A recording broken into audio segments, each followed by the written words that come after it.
Buenas tardes y bienvenidos una vez más a este espacio de entrevistas. Realmente, si existiera alguna definición de lo que es una persona de éxito, él se la llevaría de cabeza. Realmente es, diríamos que de título, arquitecto. Él es trompetista. Él es un viajero incansable, es nómada digital, de hecho fue el fundador de la escuela Nómada Digital y también fundador de Inteligencia Viajera, entre otras muchas cosas. Él se define como un ser libre, ha conseguido el sueño, su sueño de vida, de ser libre en todos los ámbitos, ya sea en el tema de financiero, libre geográficamente. Vamos a ver cómo nos explica y cómo nos cuenta esta libertad de ser, esta libertad de vivir desde ese punto donde él está ahora. Mi nombre es Tessa Brighton y te doy la bienvenida. Vamos a dar paso a nuestro invitado estrella. Él es Antonio G. Muy buenas tardes. ¿Cuánto tiempo, Tessa, ¿Cuánto tiempo? Sí, mucho. ¿Cómo estás? ¿Qué tal? Oye, muchísimas gracias y bienvenido a este espacio. Así que te damos la calurosa bienvenida a ti y a todos los oyentes que disfruten de esta charla. Bueno, vamos a ir al grano para no perder tanto el tiempo y así aprovecharlo y sacarle todo el máximo jugo posible. A lo largo de tu historia, bueno, yo he comentado que eres arquitecto de título, también trompetista y otras muchas cosas, ¿no? La pregunta directa que te quiero hacer es, ¿cuál fue ese cambio de paradigma en Antonio? Es decir, Antonio estaba estudiando arquitectura y ¿qué fue lo que te hizo dejarlo todo, abandonar todo, cogerte una mochila y dar la vuelta al mundo? Creo que fueron en 1013 días. O sea, ¿qué fue el clic que te hizo dar ese cambio de paradigma? Fue un periodo o sea, no es de un día para otro, ¿no? Al final yo empecé en 2006 la universidad y estuve más o menos hasta 2010. Justo ahí en 2009-2010 solicité lo que se llama el programa Erasmus, que no sé si sigue existiendo hoy día, pero simplemente era un intercambio. Te vas de un año a otra ciudad de Sí, Europa. creo que aún existe, creo que sí. Yo cogí la ciudad o elegí la ciudad que más lejos estaba de mi ciudad natal, que era Granada, ¿no? Era como, miré el mapa y digo, ¿esto qué es? Ah, es Polonia, es Dansk, ¿no? Vete tú a saber qué ciudad era. Y en esa universidad se hablaba inglés, ¿no? Que es una de las cosas que yo creo que cambió o me ayudó de alguna manera a ganar bastante confianza, no solo en los viajes, sino en, bueno, prácticamente en todo, ¿no? En la formación, en el estudio, luego en el marketing a nivel profesional, etcétera. Y ahí fue cuando comencé a conocer a gente que, hostias, que era libre. Y era, bueno, pues eran músicos que estaban tocando, yo qué sé, la guitarra, o el saxo, o la trompeta por la calle, recorriendo Europa, o algunos músicos también conocí de Estados Unidos, o de Canadá, o de Argentina. Y a partir de ahí, como que algo me hizo clic, ¿no? Era como, wow, esto de aprender un poquito inglés, salir un poco, porque claro, en España muchas veces lo que pasa es que hay un concepto de isla, que no es una isla, pero está en una península, ahí como un poco en el sur de Europa, la gente es muy culturalmente familiar, lo cual tiene una parte creo que muy interesante, muy positiva, y luego hay otra parte que quizá nos da un poquito de miedo de, oye, salir, explorar mundo, hay Sí, un... creo que está muy arraigado en la España profunda que llamamos, ¿no? Eso de quedarse en casa. Sí, de hecho en mi pueblo, vamos, de mis amigos, familia, etcétera, etcétera, yo y mi prima ya ha vuelto, somos como los únicos que hemos salido del pueblo prácticamente, ya no te digo ni a la ciudad, ¿no? Entonces, claro, eso, bueno, se va transmitiendo de generación en generación. Supongo que también hay un tema ah, bueno, de economía, ¿no? Al final, Granada, por ejemplo, donde yo vivo, sigue siendo una de las partes de España más pobres, por así decirlo, ¿no? A pobres, que luego también hay que Hay que matizar, matizar. ¿no? Pero bueno, a partir de ahí, digamos que luego volví a la universidad, terminé la facultad allí en Granada y dije, ostras, yo no quiero ser arquitecto, ¿no? Me di cuenta después de 8 años que lo que realmente yo quería era ser libre también como esas personas y me fui a viajar. Entonces cogí creo que tenía 300 euros y un billete de vuelo que me debía una empresa de un viaje anterior que habían hecho, me habían hecho unas perrerías y me tenían que compensar, por así decirlo. Y estuve durante un mes y medio en los Balcanes con 300 euros, bueno, y ahí me pasó de todo, pero descubrí que a mí lo que me estaba motivando en ese momento era viajar.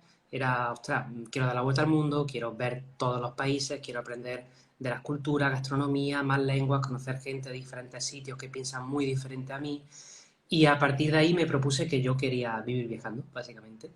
Y entonces empecé a buscar en internet y di con personas que en aquello entonces, en 2014, 2015, pues tenían un blog y algunos eran periodistas, otros eran fotógrafos, otros simplemente tenían un enlace que se llaman de afiliación con el cual tenían unos ingresos por recomendar productos o servicios. Y yo empecé así. Entonces, digamos que Inteligencia Viajera, que es el primer proyecto online, pues nació con esa vocación de yo quiero vivir viajando y le voy a contar a otras personas cuando yo lo consiga, pues cómo se hace. Y más o menos a los 6 meses yo ya estaba viviendo de ese proyecto, facturando unos 1.000 euros al mes aproximadamente. Y justo al año, el 9 de marzo, creo que fue de 2016, pues con Chris y yo empezamos esa vuelta al mundo y nos llevó 3 años pues a viajar por todo el mundo, por los 5 continentes. Es muy bonito que compartas esto porque realmente hubo un clic, pero realmente eso salió dentro de ti. O sea, quiero decir, no hubo un hecho externo que dijera, quiero esto. El único hecho externo fue ver como espejo a otras personas en tu experiencia de Erasmus que llevaban una vida que tú querías, ¿no? Que era más, era como fuera un poco del encasillamiento que se había vivido hasta ese momento en Antonio, ¿no? Y eso, según tú, te da la libertad, ¿no? Entonces tú te defines muchas veces como un ser libre. Pero, ¿qué significa exactamente? ¿Cómo se saborea? ¿Cómo se degusta esa libertad? ¿Cómo puedes definir ser libre? Porque mucha gente puede pensar, no, yo soy libre, hago lo que quiero. Y realmente dentro de la mentalidad, porque tú estás hablando de que hay limitaciones económicas, pero todas las limitaciones que existen son mentales y lo sabemos. Aunque sean de unas limitaciones, aunque sean no solamente a nivel, por ejemplo, de región, ¿no? Como has podido comentar el tema de los pueblos de Granada o cualquier otros pueblos de España, lo que yo he definido como la España profunda, ¿no? Pero ¿cómo podrías definir para que la gente pueda intentar entender qué significa, cuál es el gusto de esa libertad? ¿Qué significa para ti ser libre de ser o ser un ser libre? Y primero tendríamos que como ordenar jerárquicamente algunos conceptos, ¿no? A mí hay un concepto que Simon Sinek establece muy bien que se llama el círculo del oro, que él establece como el para qué, el cómo y el qué, ¿no? Lo cual esto digamos que es a nivel de negocio, por así decirlo, de comunicación empresarial, pero de alguna manera a nivel espiritual es lo mismo, o sea, lo que es arriba es abajo, lo que está dentro está afuera, ¿no? Y cuando entendemos esos, preceptos universales, te das cuenta de que ser, hacer, tener, de alguna manera, es más o menos lo mismo de este círculo de oro. ¿Qué es lo que pasa? Que la mayoría de nosotros, o en muchas etapas de nuestra vida, nosotros pues comunicamos primero el qué es lo que queremos o el qué es lo que queremos hacer o qué es lo que queremos tener, ¿no? En lugar de alguna manera enfocarnos en ese para qué, en ese propósito, en esa utopía, o a nivel espiritual en el ser, ¿no? Entonces muchas veces podemos hacer lo que queremos, pero eso no significa que seas libre, si realmente no eres libre por dentro, ¿no? Está muy bien hacer lo que tú quieras, tener lo que tú quieras, ¿no? Si hablamos de materialismo, pero de alguna manera hay muchísimas personas que yo las he conocido que en el ámbito físico, por así decirlo, o material o universal o como lo queramos llamar, tienen mucho, hacen mucho, pero no saben quiénes son. Con lo cual no es bueno ni malo, ¿no? Porque cada cual está en su camino y está perfecto. Y luego, por otro lado, es curioso, pero también pasa. Esto es un poco de, que lo hemos hablado tú y yo muchas veces, ¿no? El tema de yo sé quién soy, estoy súper espiritualmente y no hago nada y no tengo nada. O sea, vives prácticamente en la apatía y tienes un nivel de conciencia súper elevado. Entonces, como de alguna manera, para mí son dos cosas que de alguna manera es lo mismo.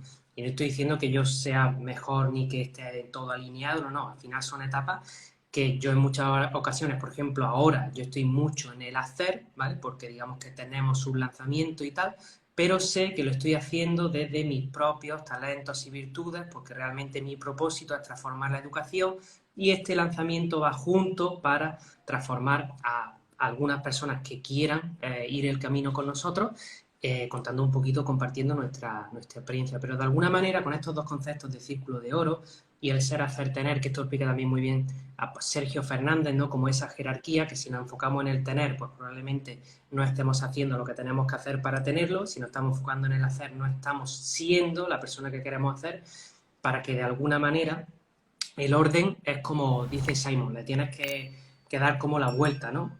Obviamente no es muy fácil decirlo, ¿no? Probablemente sea muy fácil hacerlo, pero hasta que no te das cuenta de realmente el impacto que tiene ser para hacer y tener, igual que en una empresa, cuando te das cuenta que a nivel de comunicación el impacto que tiene ir a por el para qué y luego el resto no es tan importante para los clientes, hasta que no lo vives en tus propias carnes, pues probablemente no se entienda. Es muy bonito cómo lo has definido porque realmente has hecho como un global de todo lo que significa vivir desde tu verdadera identidad. Y es verdad que mucha gente de boca pequeña dicen, sí, yo sé quién soy, pero están hablando desde su programa mental totalmente limitado, que no han experimentado la experiencia real presente de saber la pura conciencia que eres, ¿no? Y quién eres. Y es muy interesante porque hay muchos coaches y muchos mentores que se dedican más al propósito, que has hablado tú de él, ¿no? ¿Qué es el propósito? ¿Cuál es mi propósito? Pero realmente, si no sabes tu verdadera identidad, el propósito va a ser también inventado. Y llegará un momento que ese propósito no será real, ¿no? Lo que compartes tú. ¿Desde dónde estás haciendo tú las cosas? Desde ahí. ¿Por qué? Porque es una certeza que se tiene y ya no hay más, ¿no? Es desde ahí desde donde se hacen las cosas. Y me parece algo muy, muy interesante. Bueno, yo como neuromentora te quiero preguntar, y lo sé yo porque te conozco y sé que sí, pero quiero que lo compartas con nuestra audiencia. Antonio, para mí es primordial el tener un entrenamiento mental, ¿no? Simplemente, no solamente para simplemente coger las riendas, ¿no? Desde el observador que somos. De hecho, el entrenamiento para brillar que tengo yo, que es maravilloso, funciona muy bien porque eso es lo que te va a dar paso a reconocer quién eres, ¿no? Cuando no hay tanto ruido mental. ¿Tú has practicado algún tipo de entrenamiento mental, Antonio? Sí, muchísimo. O sea, creo que, bueno, en mi caso, no sé cuándo se empezó, probablemente siempre empezamos a un nivel más inconsciente, ¿no? Con ciertas pues, relaciones que solemos tener en el ámbito familiar, con papá y mamá, normalmente, ¿no? En mi caso, quizá también, esto lo he hablado también con muchas personas, que es bastante complejo, no sabemos muy bien por qué, yo creo que todavía no estamos quizá preparados a nivel colectivo para entender que de alguna manera, bueno, podemos decir que nos aprendemos, nos desarrollamos personalmente o elevamos nuestra conciencia o cada cual que le ponga el concepto que quiera, que normalmente cuando hay una situación traumática y cuanto más traumática es y más te lleva realmente al abismo, ahí, en ese punto emocional o mental, o ambos, o sea, a veces más emocional, a veces más mental, ¿no? Pero ahí es cuando realmente nos planteamos las cosas. Y de hecho se ha testado, y tú lo sabes, ¿no? Que el nivel de conciencia global de las personas se elevó en pandemia. ¿Por qué? Porque digamos que fue un shock o un parón a nivel físico, a nivel del cuerpo, por así decirlo, en el que nos pusimos quizás más a trabajar ese cuerpo etérico o esa parte mental o esa parte emocional, ¿no? Con lo cual, simplemente por parar, ya estamos asumiendo, basado en una experiencia previa, que estamos mejorando un nivel perceptivo o un nivel de conciencia o a nivel mental, ¿no? Y luego también, hablando un poco de estos temas, sobre todo para poner un poquito en contexto, yo tuve como ese primer, entre comillas, despertar, que yo recuerde, seguramente hubo otros antes o ve tú a saber, ¿no? Sí, va por escalas, ¿no? El despertar más grande es cuando ya somos más conscientes, pero realmente si miras hacia atrás a lo largo de la historia de cada persona, se va fraguando poco a poco. No es que de repente un día... Sí, también se puede dar, ¿eh? Se puede dar y entonces te quedas como, ¿qué es esto? Pero Sí, generalmente hay micropasos, ¿no? Que no somos conscientes de que se van dando, pero que te están preparando para esa apertura, ¿no? total. Yo recuerdo, bueno, hubo como un primer momento, pero ya te digo que fue como muy consciente, en el que de alguna manera, cuando yo empecé a hablar conmigo mismo, ¿sabes? Como yo le llamo el Pepito Grillo, ¿no? Cuando me di cuenta de que Total. Grillo. Y esto fue, yo creo que con 5 o 6 años que dije, coño, ¿quién soy? Y eso fue como, y se quedó ahí. No hubo como un avance, pero fue una toma de conciencia, ¿no? Y yo era muy, muy pequeño y me acuerdo exactamente en la esquina de mi pueblo que estaba con mi madre, que creo que íbamos a comprar o lo que sea, y de repente me encontré hablando conmigo mismo, y digo, ¿qué cojones hay aquí? Y ahí fue quizás la tripartita, ¿no? La mente y alma y cuerpo, ahí fue quizás donde la primera vez fui consciente. Luego hubo una segunda vez de este entrenamiento mental, que quizás fue algo más práctico porque entré en el mundo del yoga, a raíz de un viaje que hice con mi ex, por Extremadura, y íbamos en coche y yo todo el rato estaba conduciendo. Y justo cuando nos íbamos a terminar, cogí la maleta para meterla en el coche y toda la espalda se me cerró, bueno, el nervio ciático, o sea, me quedé sin poder moverme literalmente, no podía caminar, no podía sentarme, o sea, de los dolores más raros que he experimentado, o sea, me dolía todo el rato, o sea, era como estar medio de pie, pero un poquito encorvado, parte del nervio y no sé qué. Wow. Y ahí, por eso, para tratar ese dolor de espalda, entré en el mundo del yoga. Y obviamente yoga es entrenamiento mental, conciencia, presencia, y creo que es una de las... De hecho, ahora me estoy leyendo la biografía de Yogananda, ¿no? Y es brutal, ¿no? El conocimiento tan, tan, tan antiguo que tenemos ahí y que, bueno, hemos tenido la suerte de que el yoga se ha introducido por parte, sobre todo, de Yogananda hace, pues, 100 años aproximadamente, ¿no? Y luego creo que cuando estamos dando la vuelta al mundo, bueno, yo empecé a leer mucho y a ver vídeos de Enrique Corberá, que hablaba de un curso de milagros. De hecho, antes de dar la vuelta al mundo, fui con una amiga, con Ana Bizarro, a Madrid a ver a Enrique. Y entré en ese mundo que Enrique lo traía muy tangible a través de la bioneuromoción, pero el mundo espiritual. Era como el mundo espiritual, pero bajado a tierra, ¿no? Y ahí conecté yo mucho, porque quizá tengo una parte muy mental, muy racional y tal. Y al entrar en esa bioneuromoción, entendí que había algo más cosas. Y fue la primera vez de la boca de Enrique que él explicaba el tema de los planos, ¿no? El tema del espíritu, el plano supremo, que todo es que es el 3D, pero que cada uno de nosotros somos un punto de ese plano que se proyecta en una línea, y está el 2D, en un punto dentro de este plano físico, que es el punto unidimensional, por así decirlo. Entonces, digamos que ahí dije, hostia, esto como que tiene sentido. Y empecé con un curso de milagros. ¿Qué es lo que pasa? Que el curso de milagros tiene tres partes, ¿no? Tiene con lo que es el libro fundamental, tiene los ejercicios y luego tiene el libro de maestro. Todo el mundo pues empezamos por el libraco, ¿no? Claro, eso es infumable. O sea, conceptos judeocristianos, para personas como yo que estaba súper peleado con la iglesia, que para mí eran todos unos, bueno, no voy a decir la palabra, pero yo estaba todo el rato insultando a la religión, a los políticos, ¿no? Y claro, yo empecé a leer el libro, me costó mucho y empezaba y al mes lo dejaba. Y mira que nos lo llevamos en un Kindle, en la vuelta al mundo, y Cris y yo, ella me leía un rato, yo leía un rato, los transportes y tal, ¿no?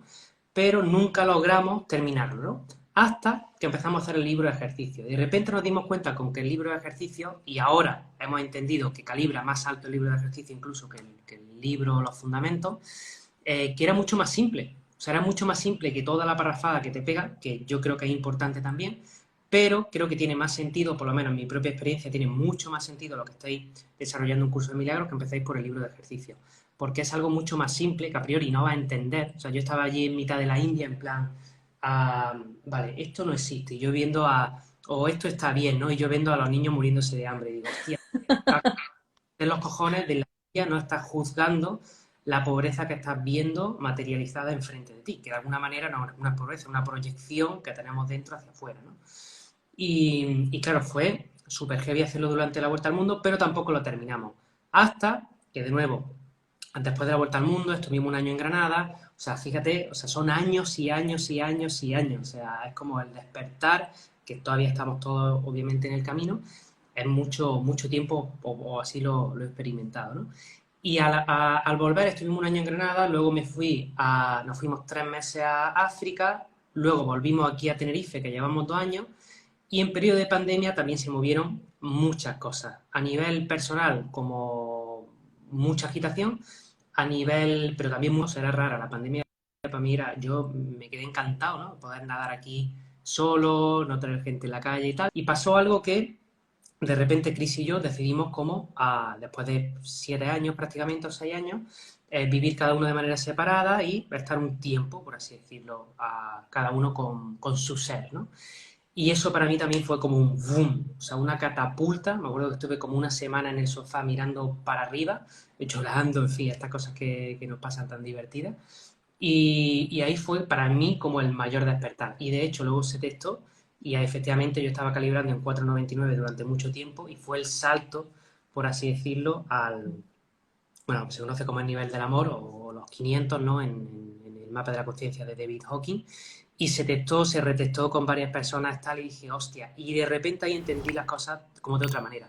Entonces, claro, cuando te das cuenta de que, oye, pues cuando tomé conciencia con mi madre, con 5 o 6 años estaba en un nivel de conciencia, luego en esa vuelta por Extremadura estaba en otro nivel. Entonces vamos avanzando y el mundo se va viendo completamente diferente en cada una de las etapas, lo cual, si te lo tomas con filosofía y con humor, es muy divertido. Digo, hostia, ¿cómo coño yo podía ver esto ahí cuando realmente era lo mejor que me estaba pasando y estaba puteadísimo, ¿no? Y bueno, al final necesitamos un poquito de perspectiva para entender y ver las cosas. Totalmente, Antonio. O sea, esto que has compartido, mucha gente pueda pensar, ¿no? Has definido que tú estabas roto en lágrimas en este sofá y cosas muy divertidas que hacemos. Ciertamente, cuando le quitas hierro, cuando ya estás desde tu verdad, esas cosas de verdad al final te las tomas hasta como con risa, ¿no? Aprovecho también porque has compartido lo de que el libro de Un Curso de Milagros es infumable, realmente lo es. Y por eso quiero aprovechar para deciros que a partir de enero se ha creado un entrenamiento para brillar basado en Un Curso de Milagros llevado a tierra, ¿no? Ya hay algunas almitas que han hecho las mentorías conmigo que han probado este producto y es maravilloso. Así que de momento no está abierto hasta enero, pero ya os invito para bajar a tierra. Realmente por eso a mí me gusta mezclar la neurociencia con la espiritualidad, porque es fundamental para llegar a un buen sitio. Y es un entrenamiento mental al final, es un poquito a la vez y estamos hablando de que los ejercicios que ha compartido Antonio es 1 minuto al día. Bueno, es verdad que algunos días es un poquito más, pero es simplemente coger las riendas de tu mente, decirle, oye, por aquí no, ahora no. Y después ya vamos a ver, porque esto te prepara el terreno para descubrir esa verdad que eres, ¿no? Antonio, no me has hablado de, pero supongo que sí, dentro del entrenamiento mental practicarás la meditación. Muchas veces se entiende la meditación no como un entrenamiento mental, sino como un vaciar la mente, cosa que es totalmente erróneo. Si alguien está pensando todavía que meditar es dejar la mente en blanco, pues que se apunte conmigo a una de mis charlas y yo le explicaré exactamente que no es así. Pero para ti, Antonio, tú practicas la meditación y ¿qué consideras que es la meditación y para qué sirve? Una pregunta muy compleja porque todo lo que quizá realmente es verdad es muy difícil explicar en un plano racional, por así decirlo, ¿no? Pero yo creo que la meditación, al igual que el nivel de conciencia del mundo, se ve dependiendo del estado en el que tú estés. De alguna manera, yo cuando empecé la meditación fue por una amiga que se llama Ana, que vive en Mallorca, que si no está viendo, pues le mando un saludo desde aquí. Y ella, bueno, empezó a hacer estas terapias, ¿no? Como Reiki, Shiatsu, etcétera, etcétera, y empezó a meditar. Entonces yo dije, coño, pues si esta chica se le ve así tan en paz, tan en armonía con el mundo, tan feliz, tan alegre, tan inocente, ¿no? Digo, pues yo también lo voy a probar, ¿no? Y recuerdo que me pegaba unas meditaciones, que ahora no soy capaz de hacerlas ni de lejos, ¿De de cuántas horas eran o minutos? eran horas. O sea, era Horas. tumbarme en la cama y literalmente irte irte lejos. Y simplemente no empecé con meditaciones guiadas, que es un poco lo raro, no sé por qué, pero en esa época creo que también la fase en la que estoy de emprendimiento, negocios online, sobre todo redes sociales, ahora, bueno, incluso objetivamente la concentración de cada persona ha bajado muchísimo porque Mm. buscamos la instantaneidad, ¿no? Queremos que, quiero un, yo qué sé, un mando nuevo, ¿no? Pues llama a Amazon en Prime y en 24 horas la tienes que Lo tener. tiene. Quiero comer, ¿no? Pues de nuevo, tienes 200 aplicaciones que en 30 minutos quieres estar viendo, ¿no? En redes sociales abres y es pam, pam, contenido. Ahora estamos con TikTok que se está comiendo el mercado y TikTok que son micro contenido, mucho ruido, etcétera, etcétera, ¿no? Entonces, de alguna manera, yo siento que obviamente por la falta de práctica he perdido la meditación, pero sí que he creado el hábito, lo cual antes igual hacía una meditación cada 15 o cada 30 días, mucho más tiempo. Un curso de milagros me ayudó, y para mí un curso de milagros es meditación, el libro de ejercicios, para mí era meditar, a veces como tú dices, 1 minuto al día cada hora, o 10 minutos al principio del día, o 5 minutos al principio del día, 5 minutos a la noche. Digamos que el libro lo marca de manera muy exacta y concisa en muchos detalles, o sea que es bastante sencillo seguirlo. Y cuando terminé todo el libro de ejercicio, los 365 días, pues por ende he seguido meditando. Y ahora lo primero que hago es, me levanto, tengo 10 minutitos de meditación. Es verdad que cuando hemos estado por ahí, pues hago un poquito más, o a veces si un día pues no tengo que trabajar o no voy a hacer ejercicio o lo que sea, me quedo un poquito más meditando, pero con 10 minutos al día para mí ya es suficiente de alguna manera. Y para mí, ¿qué es la meditación? Ah, antes era como un viaje cuando empecé. Luego, como no era capaz de hacer ese viaje, empecé a utilizar meditaciones guiadas, que para las personas que quizás no estén muy familiarizadas, creo que son muy buenas como para comenzar, ¿no? Y en YouTube hay 200.000, las de Joe Dispenza está muy bien, a las de, bueno, hay muchas, muchas, ¿no? Eh, y luego, para mí fue la practicidad en la meditación, o sea, hacer un ejercicio mental espiritual a través de un curso de milagros, o sea, era era lo contrario justo a lo que la gente piensa que es la meditación, que era hacer cosas en un estado mucho más de calma y de paz en tu ser, pero no tiene nada que ver ni con los sentidos. De hecho, yo intento siempre anular todos los sentidos con una música lo más neutra posible en los oídos, cerrando los ojos. Y ahora, de alguna manera, depende un poquito del día, pero primeramente, para mí ahora la meditación es más ver dónde yo estoy y rendirme. O sea, ahora es más un estado de rendición y te diría casi de bendición o de agradecimiento incluso. Y básicamente algo para mí ahora es mucho más simple. Es como dar las gracias por un día más, ¿no? Que no los, pues muchas veces como, hostia, qué ridículo, ¿no? Luego también enlazo la meditación con un libro aquí de ejercicios, agradecimientos y afirmaciones, ¿no? Que es como una continuación. Y eso también es otra cosa que me he dado cuenta, que a veces estoy conduciendo y estoy meditando. A veces la meditación es hacer el ejercicio de dejar ir, de David Hawking, que nos ha enseñado a todos. A veces es un simple agradecimiento, a veces darle un abrazo a una persona y quedarte 3 segunditos más en ese abrazo, ¿no? Entonces al final te das cuenta de que la meditación para mí hoy simplemente estar lo más presente posible y ya. Y a veces estar en el sofá esos 10 minutitos, pero a veces estando en el mar con un snorkel viendo los peces. Exactamente, lo has definido muy bien, lo que es la presencia en el instante presente, pero no en el instante, en la inmediatez. La inmediatez es esa palabra que no se entiende, pero la inmediatez está en ese espacio. Tengo alguna pregunta más para ti. ¿Cómo hemos empezado la entrevista? Que me has compartido ese pepito grillo que lo reconociste a los 5 años. ¿Qué le dirías al Antonio G de 5 años, desde tu perspectiva ahora? Hostia, al de 5 años sería ¿Le complicado, comprarías un helado, por ejemplo? por ejemplo. Pero hay una palabra que creo que se repite cíclicamente y que yo repito, incluso escribo a diario prácticamente, el tema de confía.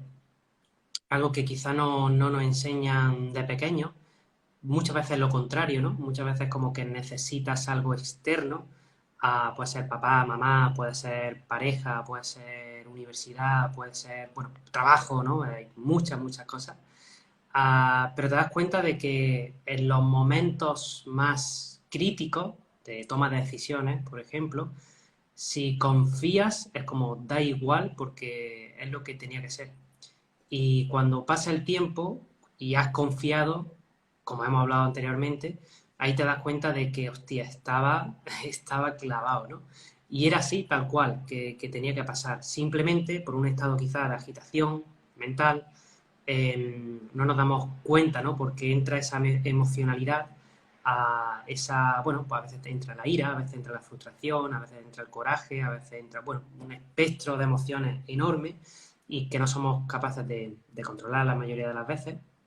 Y que como tú bien has recalcado, ¿no? Pues ese estado meditativo, yo cuando he estado en esas experiencias duales, o sea, esa palabra confiar no estaba ahí porque no tiene sentido en esos estados, no, o sea, no tiene sentido ninguna palabra en la realidad, pero cuando estás entrando ahí o cuando estás en un estado emocional muy revuelto y es como, ¿no? Esa confía, ¿no? Porque, joder, si lo has experimentado durante toda tu vida, que siempre cuando has confiado estaba perfecto y has seguido aprendiendo y has seguido evolucionando, ¿por qué ahora debería de ser diferente, ¿no? Y la realidad es que siempre es perfecto y nunca es diferente a como lo hayas vivido anteriormente. Entonces, bueno, no sé si más o menos te he contestado, pero Sí, sí, la verdad que yo creo que a ese niño de 5 años le enseñarías muchísimas cosas, ¿no?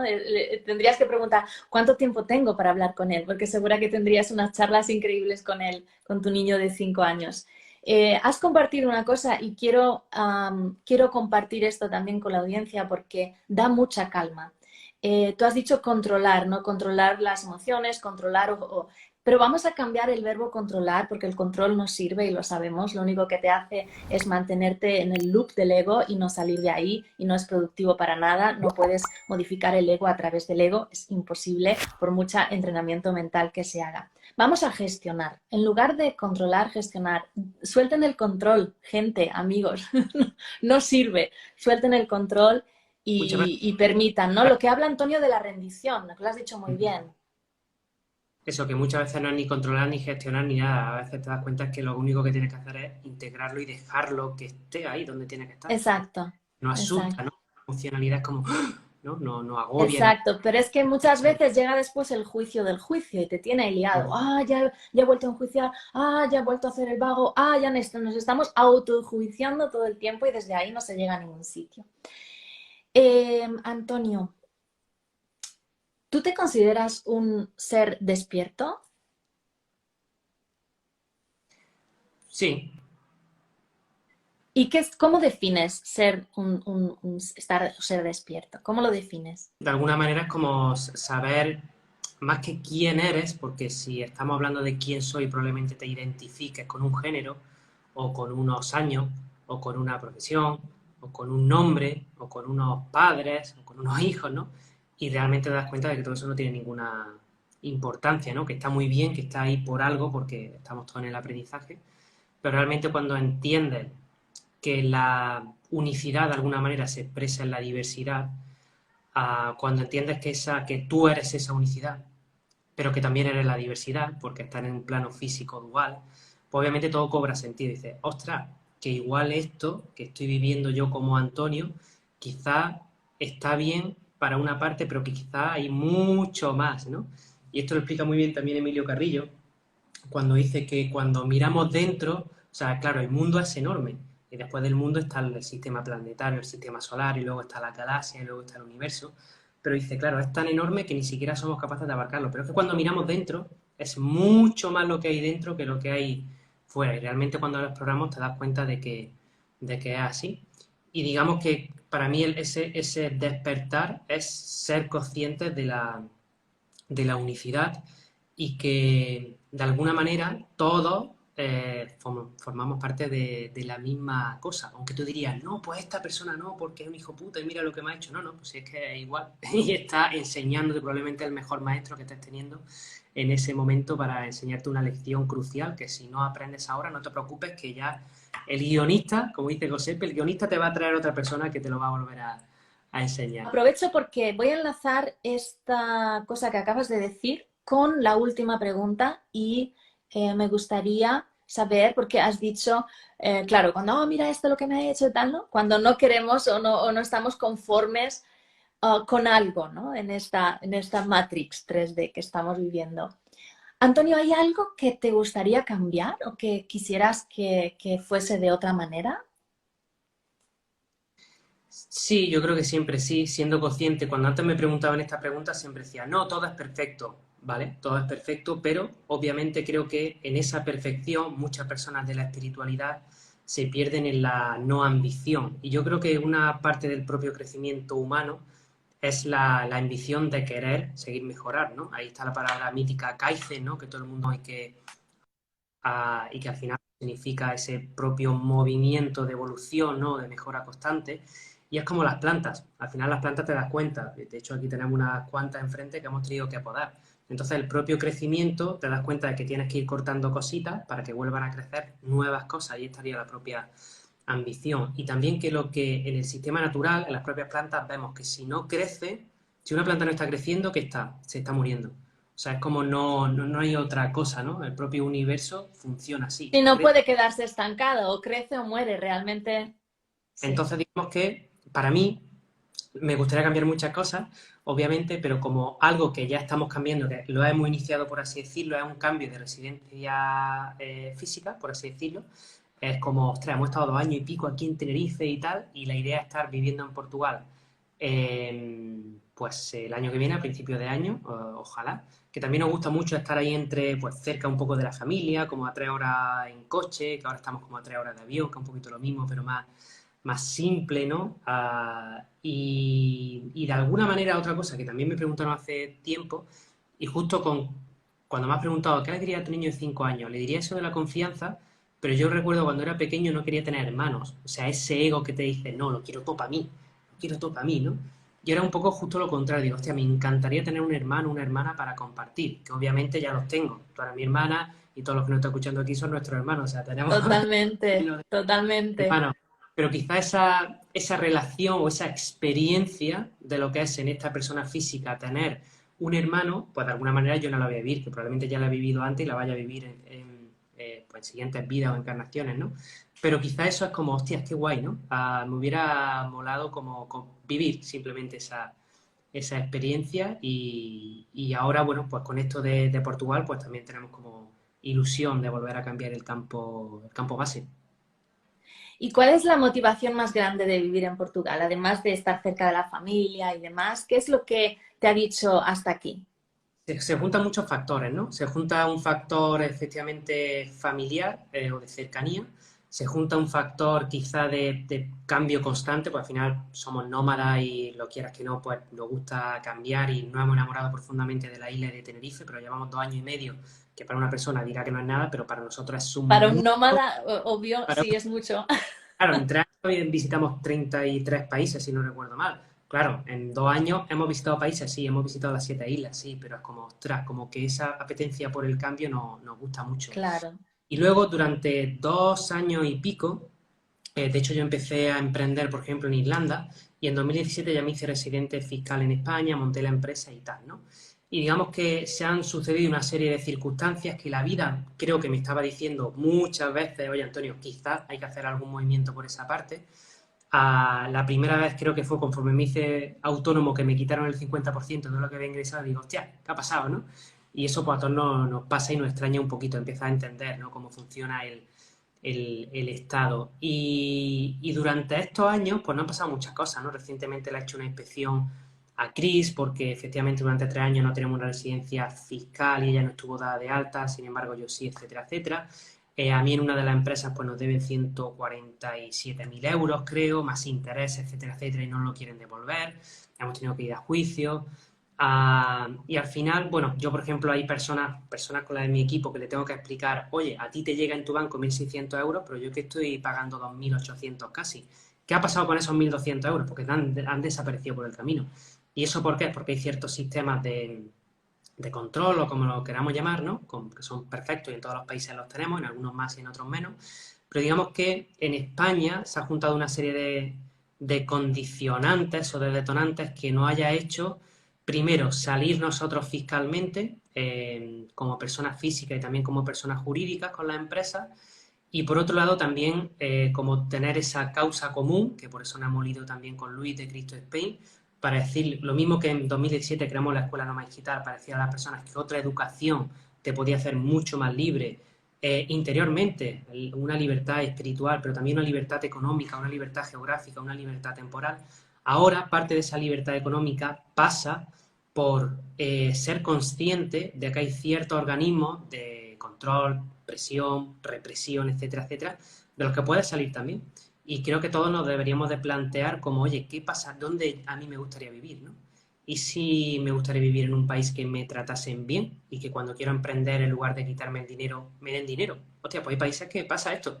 De Y hecho, es muy interesante porque lo has compartido tú antes, ¿no? Has dicho muy bien que se malinterpreta la espiritualidad con que se piensa que hay que vivir de manera austera y nada más lejos de la realidad. O sea, la austeridad y la abundancia es que van unidas, no pueden no ir, porque todo es espacialidad, ¿no? Y desarrollo.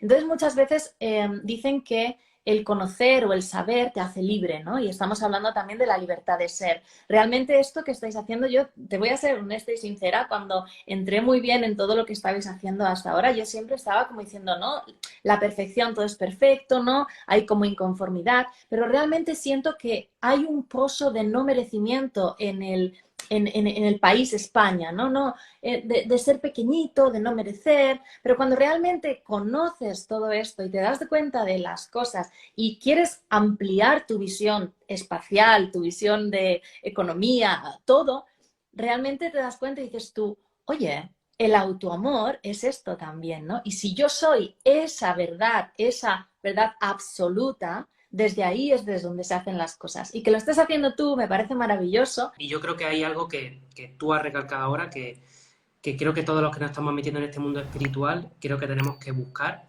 el tema de que espiritualidad no está reñida con ser rico, tener No, posesiones. al revés, al revés. De hecho, no conozco a nadie que no sea espiritual y que tenga un nivel de conciencia altísimo que esté vagabundeando. Quiero decirte que muchas veces lo entendemos así, ¿no?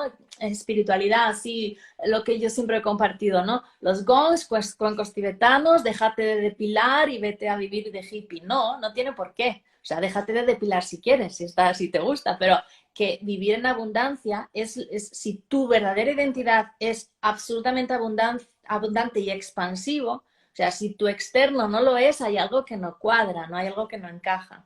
Claro, y el tema muchas veces con la parte espiritual, que lo hemos comentado antes también, se pierde la parte de la ambición, ¿no? Y yo creo que se tienen que trabajar de manera conjunta, el querer desarrollar Totalmente, personalmente con el crecimiento económico, espiritual, personal, claro. transpersonal, o sea, para mí todo crecimiento va unido y obviamente no un crecimiento en línea recta. Por eso es importante el entrenamiento mental. ¿Por qué? Porque los patrones inconscientes que te van a llevar a donde estás ahora y te van a mantener en el loop, no los ves.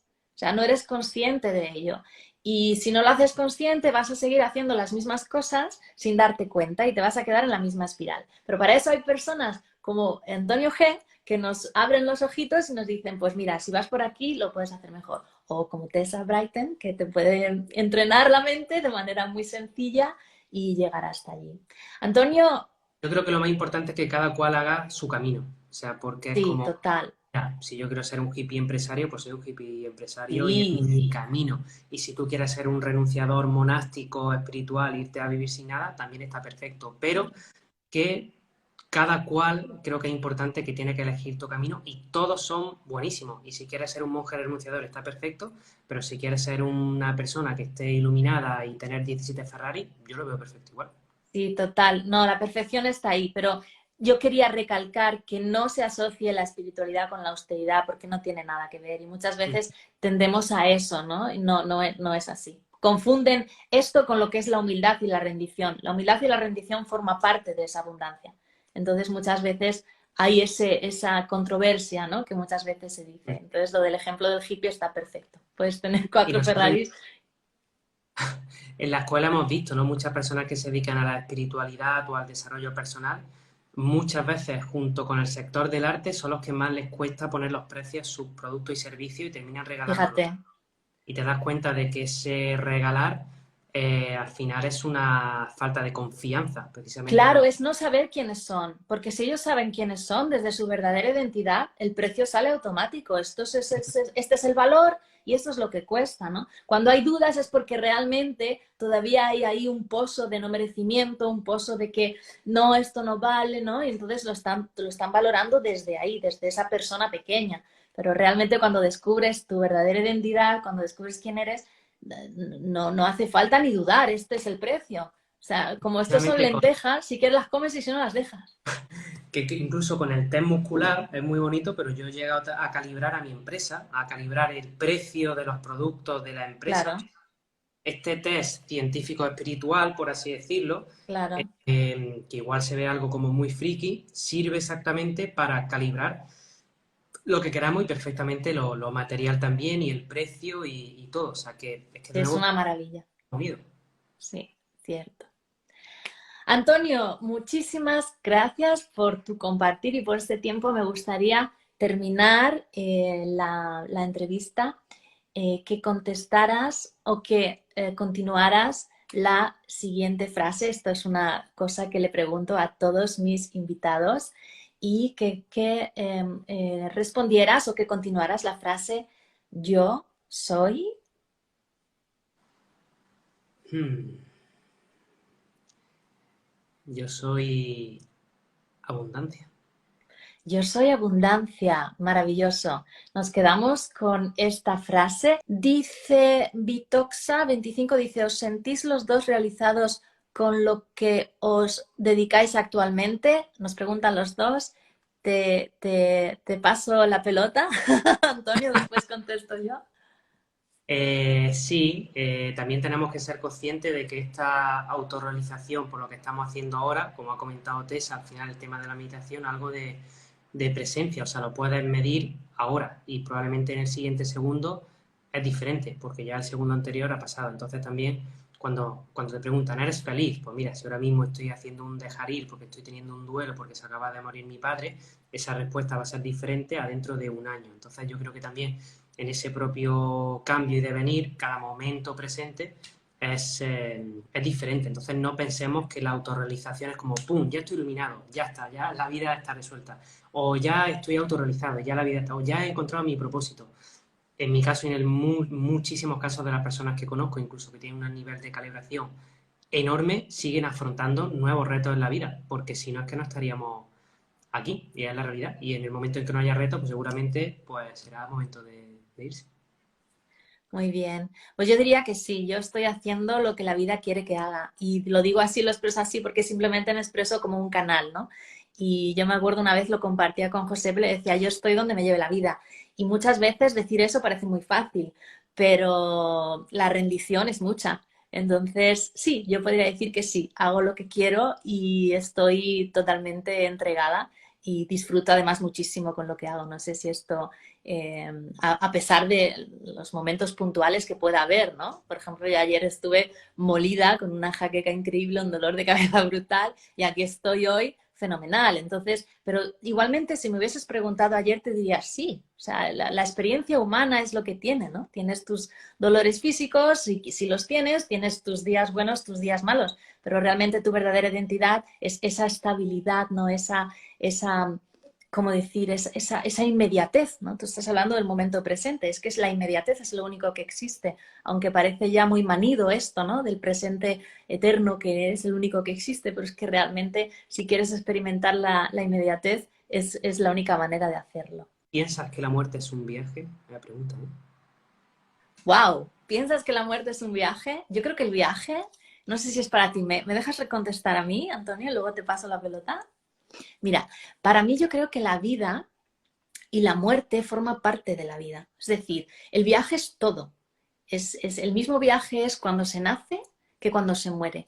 Y muchas veces la muerte está como muy sobrevalorada, ¿no? Y realmente es igual que nacer. La misma naturaleza con la que nacemos o con la que somos creados, con la misma naturaleza deberíamos morir o pasar a otro plano, ¿no? Entonces, creo que, no sé exactamente cómo era la pregunta, pero el viaje está, es completo, es nacer, vivir y morir y seguir existiendo después y antes, ¿no? Es que desde esa inmediatez está siempre, ¿no? Porque al final es muy interesante que decimos no somos lo que pensamos, no somos un cuerpo, entonces ¿qué somos, no? Pues eso que somos es ese viaje de la conciencia a través del ser humano. ¿Te paso la pelota, Antonio?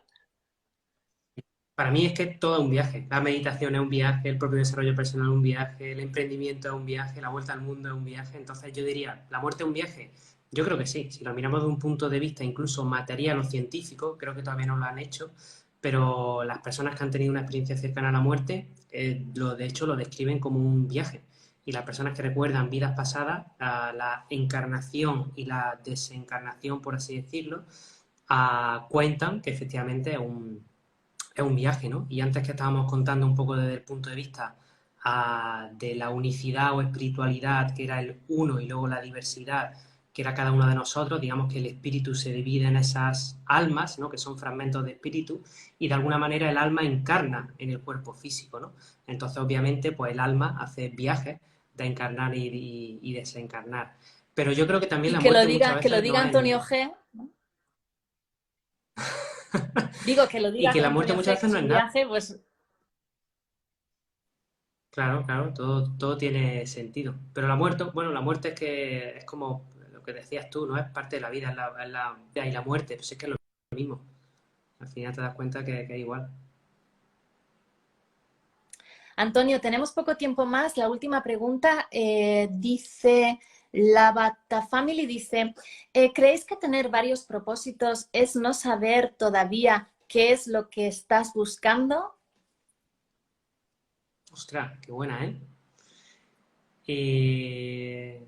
Venga, dale tu tesis. Le doy yo. No recuerdo tu nombre, pero escucha esto. Deja de buscar. Si dejas de buscar, pasa de ser buscadora o buscador a ser encontradora y encontrador. Vive simplemente, tu propósito es vivir.